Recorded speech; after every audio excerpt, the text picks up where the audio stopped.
Good morning students.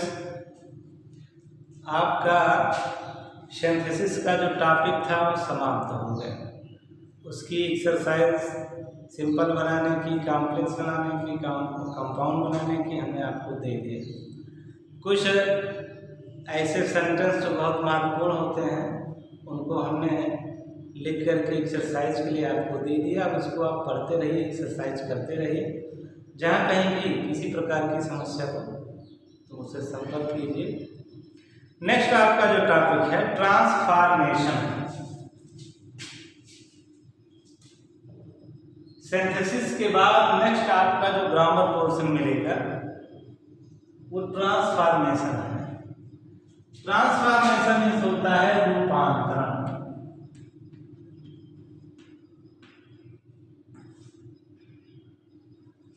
Transformation means रूपांतरण, रूप में अंतर कर देना। रूप में अंतर कर देना मीन्स किसी भी सेंटेंस के, किसी भी वाक्य के बाह्य रूप में परिवर्तन कर देना। बाह्य रूप में परिवर्तन करना ही ट्रांसफॉर्मेशन कहलाता है। इंटरनली उसको चेंज नहीं किया जाता, मीन्स उसके आंतरिक रूप में कोई परिवर्तन नहीं किया जाता। ट्रांसफॉर्मेशन इसी को कहा जाता है कि जब किसी भी वाक्य को, किसी भी सेंटेंस को आप एक व्याकरणीय रूप से दूसरे व्याकरणीय रूप में बदल देते हो, लेकिन उसका भाव, उसका सेंस बदलता नहीं है, उसे कहा जाता है ट्रांसफॉर्मेशन, रूपांतरण। One grammatical form into another grammatical form. एक व्याकरणीय रूप से दूसरे व्याकरणीय रूप में वाक्यों को बदल देना, रूपांतरित कर देना ट्रांसफॉर्मेशन कहलाता है। और इस रूपांतरण में उसका सेंस, उसका भाव, उसका अर्थ बदलना नहीं चाहिए। ट्रांसफॉर्मेशन आप में बहुत है। अब आप कहेंगे कि उसका भाव कैसे नहीं बदलेगा? बाह्य रूप में परिवर्तित करेंगे तो भाव कैसे नहीं बदलेगा, सेंस कैसे नहीं बदलेगा? नहीं बदलेगा। आपने एक्टिव पैसिव पढ़ा होगा, पढ़ा?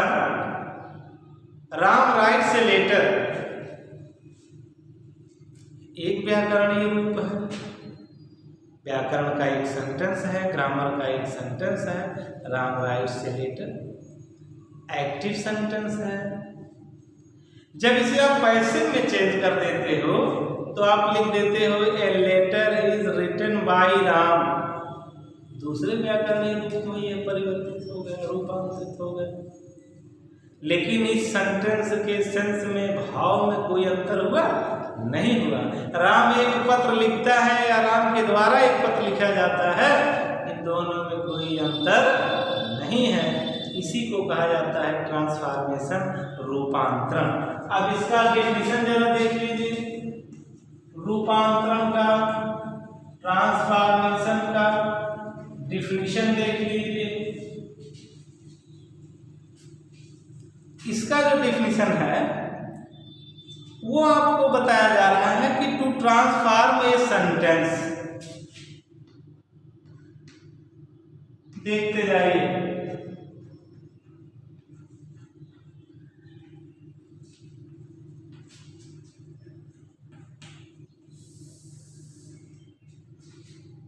डेफिनेशन यहां से शुरू है। To transform a sentence is to change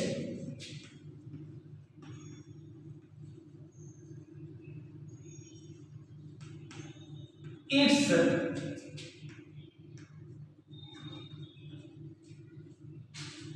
into one grammatical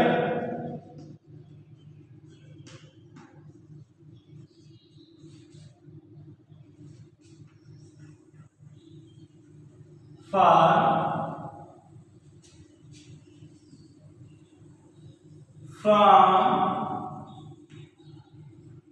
another grammatical form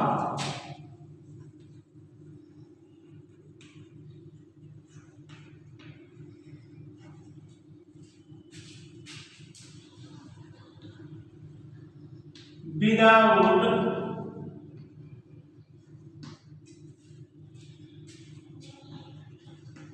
altering its sense,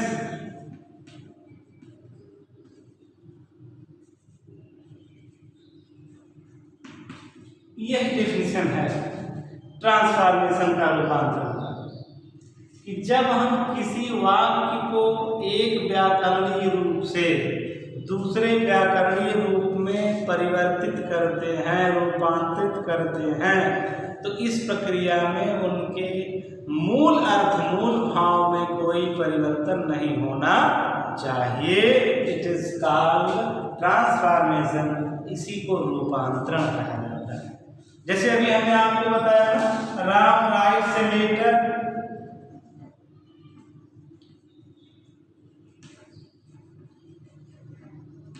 Ram writes letter एक ग्रामेटिकल फॉर्म है, इसको दूसरे ग्रामेटिकल फॉर्म में चेंज कीजिए। A letter is written by Ram, ये इसमें चेंज हो जाता है, ये इसमें बदल जाता है, लेकिन इसके मूल अर्थ, धर्म, गुण में कोई परिवर्तन नहीं होता। इसी को कहा जाता है ट्रांसफॉर्मेशन, रूपांतरण। ओके, आज यही टॉपिक आपका चलेगा। अब आप सिंथेसिस के बाद ट्रांसफॉर्मेशन पढ़ेंगे, जो बहुत ही मोस्ट इम्पॉर्टेंट टॉपिक है, और इसमें आपका पैसिव वॉइस, एक्टिव वॉइस भी आता है। अब जरा देख लीजिए, आगे बढ़ा जाए। ट्रांसफॉर्मेशन का डेफिनेशन और परिभाषा जानने के बाद अब इसके आगे बढ़ा जाए।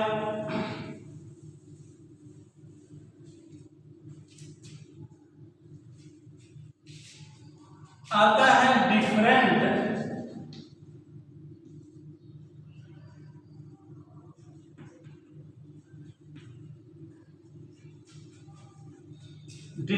Method of transformation, different method of transformation,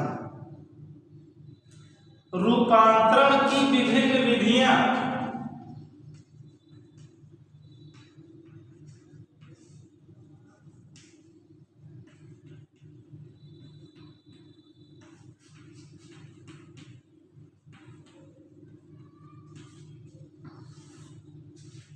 रूपांतरण की विभिन्न विधियां मीन्स ट्रांसफॉर्मेशन की, रूपांतरण की अनेक विधियां हैं। उन्हीं विधियों को, जो इम्पॉर्टेंट विधियां हैं, उन्हीं विधियों को आपको पढ़ करके ट्रांसफॉर्मेशन पढ़ना है, उसको देखना है, समझना है।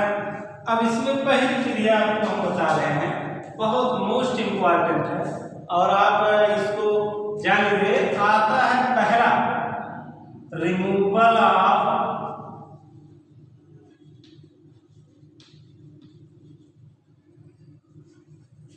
एडवर्ब टू,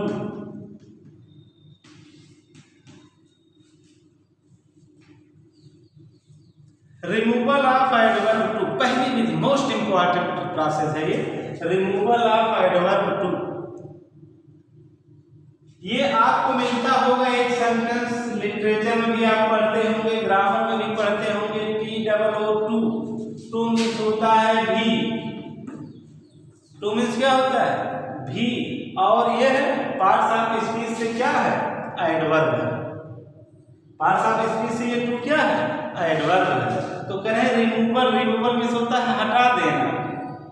जब किसी सेंटेंस में टू लगा हो तो उसको हटाने की विधि क्या है? समझ गए ना? जैसे ऐसा सेंटेंस आ जाए, देखिएगा,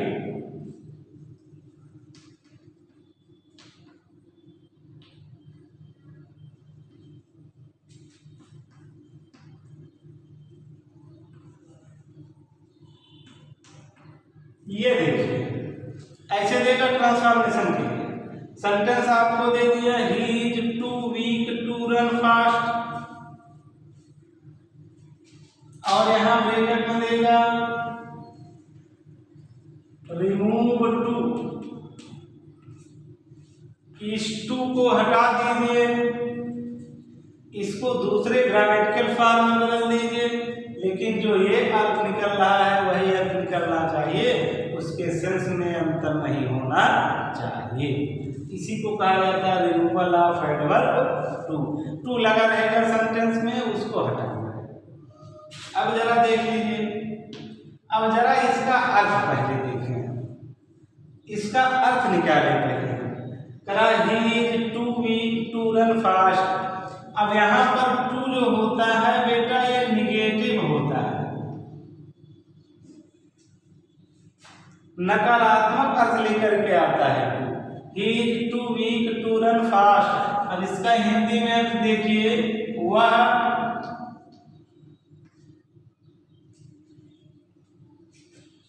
इतना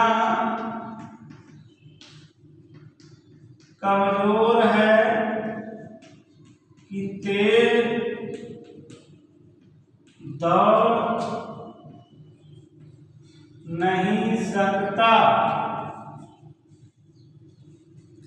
वह इतना कमजोर है कि तेज दौड़ नहीं सकता। He is too weak to run fast. तेज दौड़ने में वह बहुत ही कमजोर है, मीन्स इतना कमजोर है कि वह तेज दौड़ नहीं सकता। अब जरा देख लीजिए, क्योंकि यहाँ पर हेल्पिंग वर्ब इज था इसलिए प्रेजेंट टेंस में जा रहा है।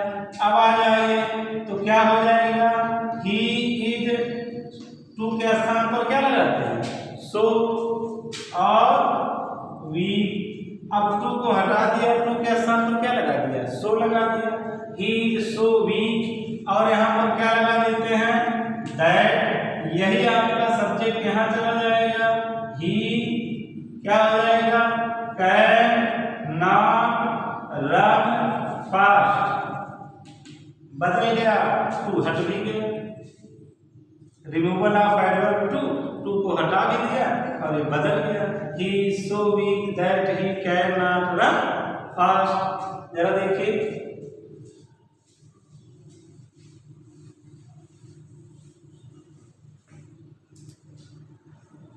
जब आपका हेल्पिंग वर्ब आपके सेंटेंस में इज रहता है तो वहां पर कैन नॉट का प्रयोग किया जाता है।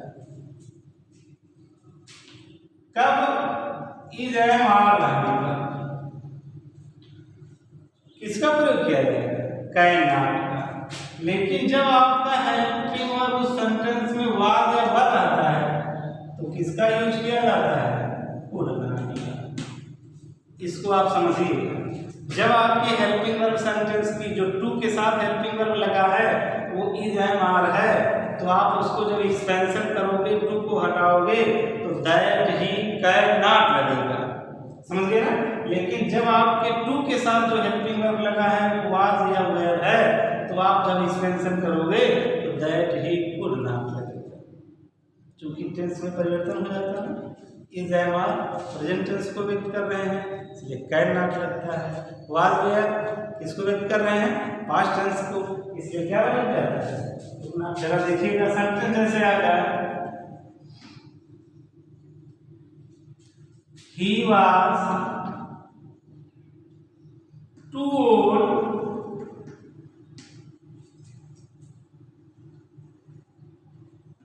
टू रन, ये सेंटेंस आएगा।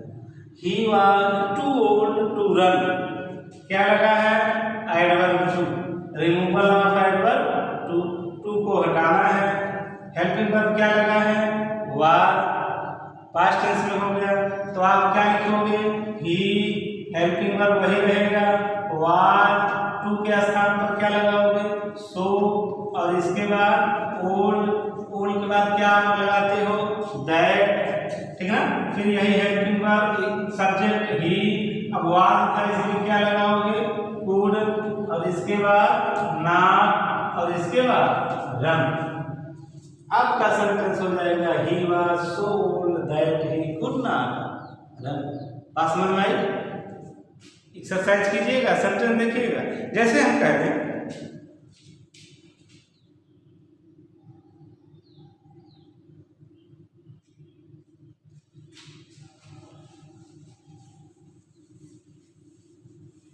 सेंटेंस आ जाए आपका। एग्जाम्पल देखिए,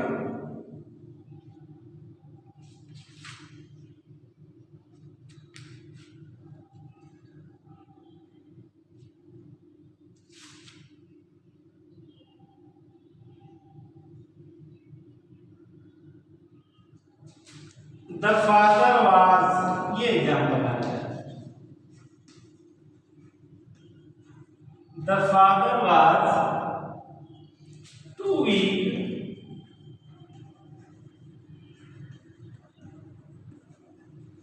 to control his sons. The father was too weak to control his sons. और यहां पर ब्रैकेट में दे दे कि रिमूव टू,